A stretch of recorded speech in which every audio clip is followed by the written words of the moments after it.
guy to show the soil. He would be the guy to show the soil.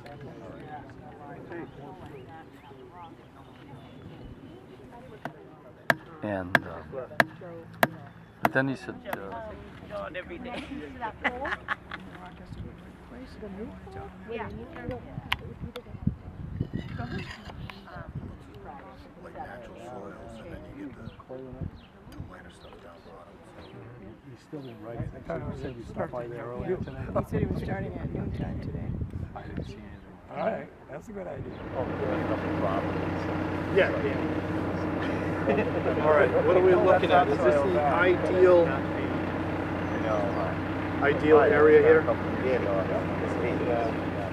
I don't know what the stratigraphy looks like, but you know, if you go to a development site, people peel back the topsoil and then it changes to subsoil very abruptly.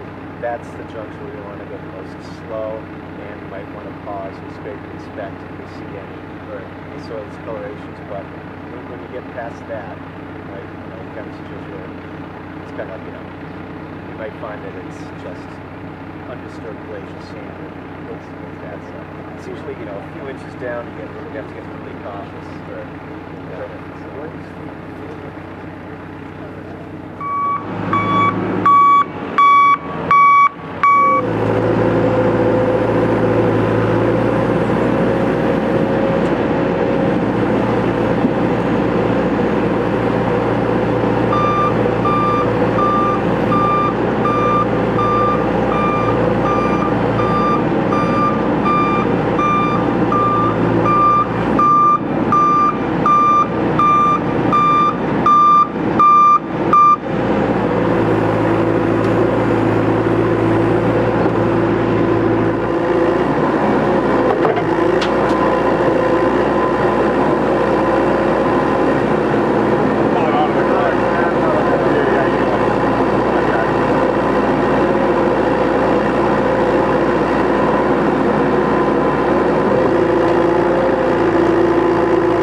Just kind of like, yeah, just make it all neat and get what you can to that level. We'll clean it up and take another look at it.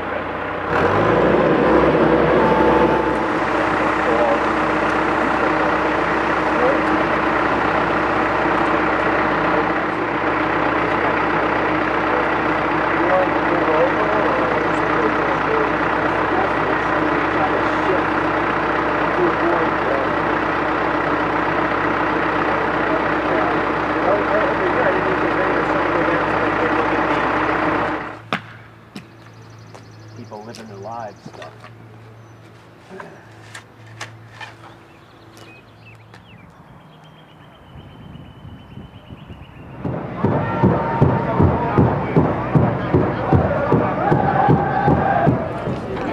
Please find your seats. Gotcha. No Toby, huh? He didn't come with you?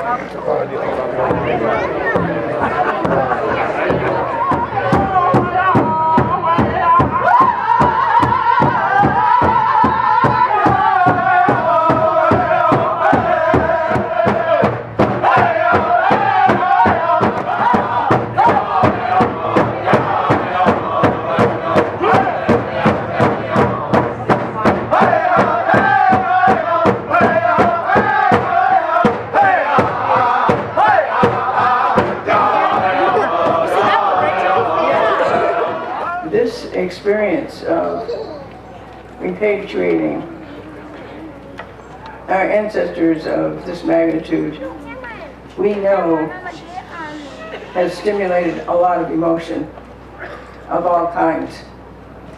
I know for us, through these 25 years, we've had all kinds of happinesses and sadnesses, stresses, anger,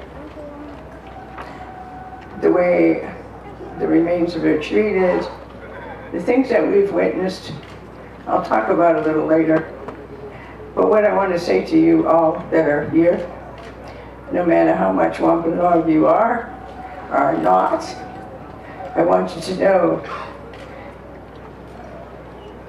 we are carrying with us a line that will affect us. This history has continued to affect us right to this day. And maybe it will forever, but where we are right now is mixed emotions. And it will take a little bit to process this. We've had longer than you have to drink this in, this story, this ancestor who is so much about peace, way beyond what we've been able to pull off as a country and maybe as individuals, to not attack each other for 54 years. Who could do it? Who? It takes. We haven't even as a human race gotten up to speed where Usamkun was. So, we're happy. This is our team. I hope you can feel that too. We do want you to enjoy food, some gifts, some stories, some song.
Family to see it too afterwards.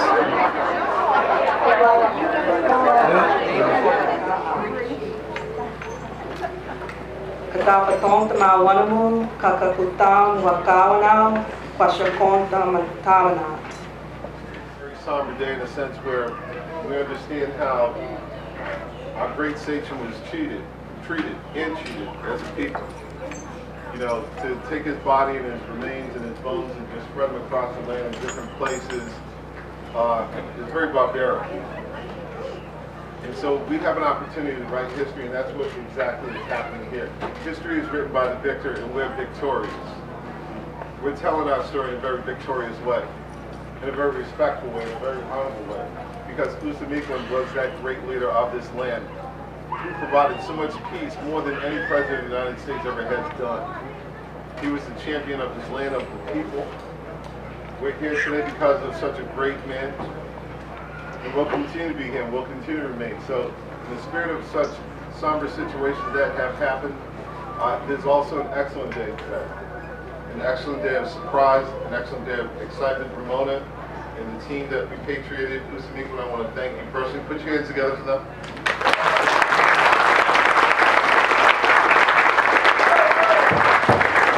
Go ahead. All right. So I just want to thank everybody for coming out today, and let's feel in the spirit of Usamikwan. Let's continue his medicine. Let's continue his vision. Let's continue to grow as a nation, because that's who we are. We're strong people.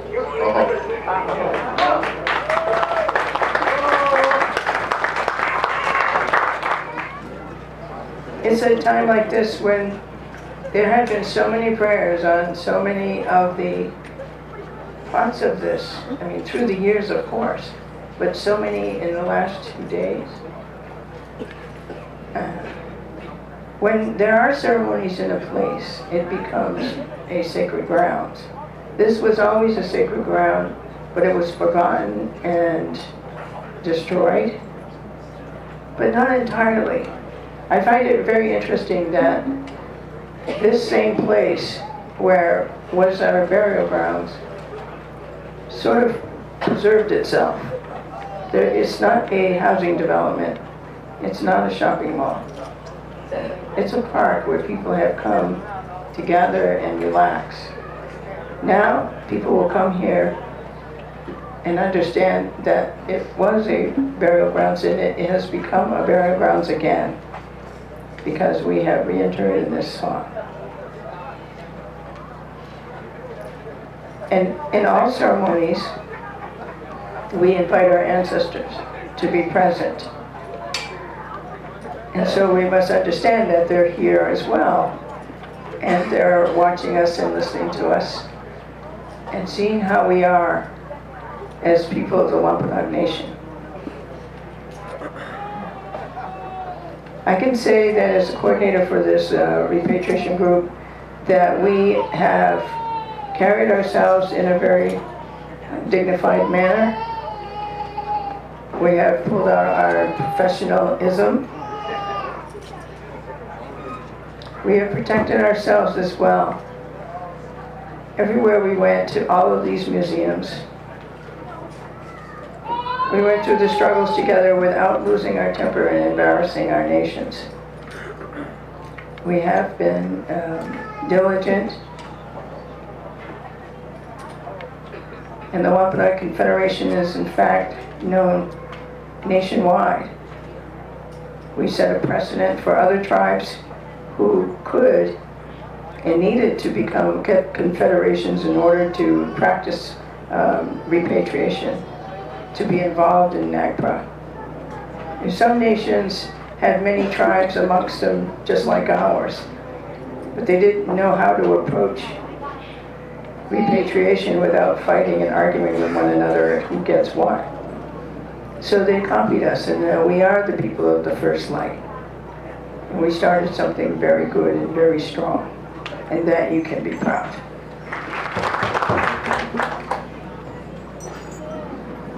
I want to acknowledge the people that are involved, and through the years we've been coming here as a confederation to speak with the people of Warren. There are some town officials here, and I'm very grateful that they are present. Could you please give them a warm welcome?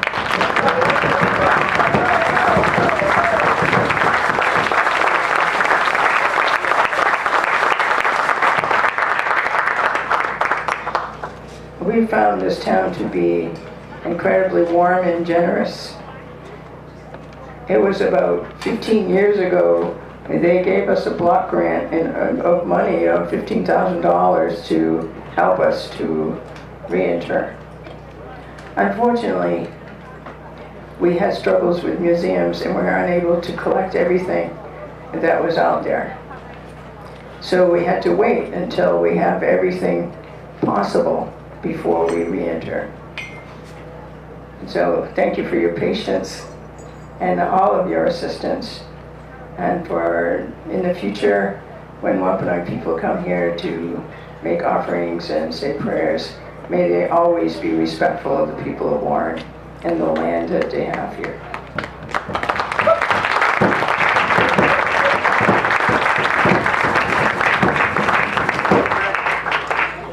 Now, some of you may have read that there were 7 different institutions that had material from this burial grounds in their museums.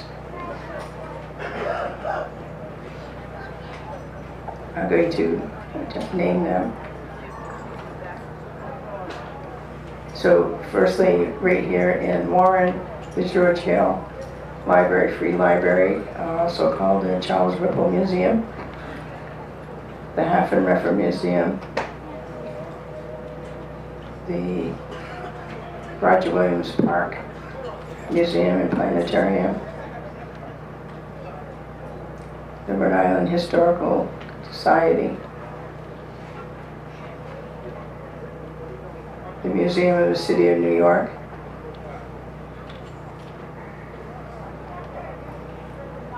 the National Museum of American Indian,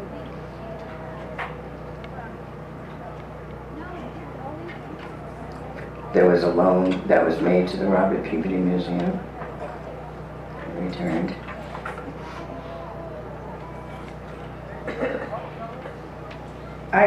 We have, as a confederation, invited those NAGPRA representatives from those museums to be present with us today. But as far as I can tell, the only one that I've seen is from, yes, it's from the Hafen-Reffer Museum. Could you give them a warm applause?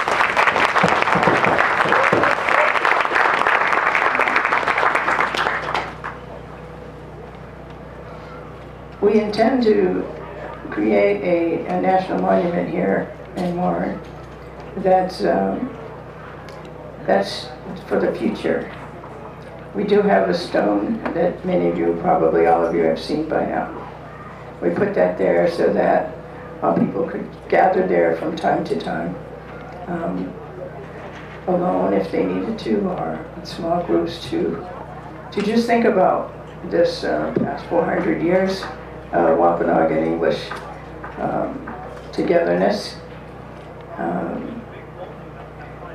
It's amazing that the Wampanoag Nation has survived. It is, I know the history.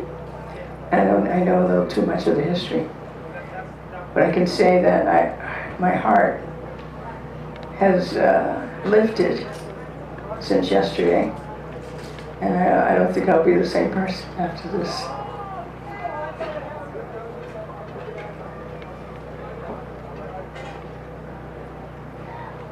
Before I get all emotional, I want to speak to the repatriation officers, because of their presence and their diligence and their willingness to go everywhere and anywhere whenever we could. We had a lot of consultation to do through the years to get these things.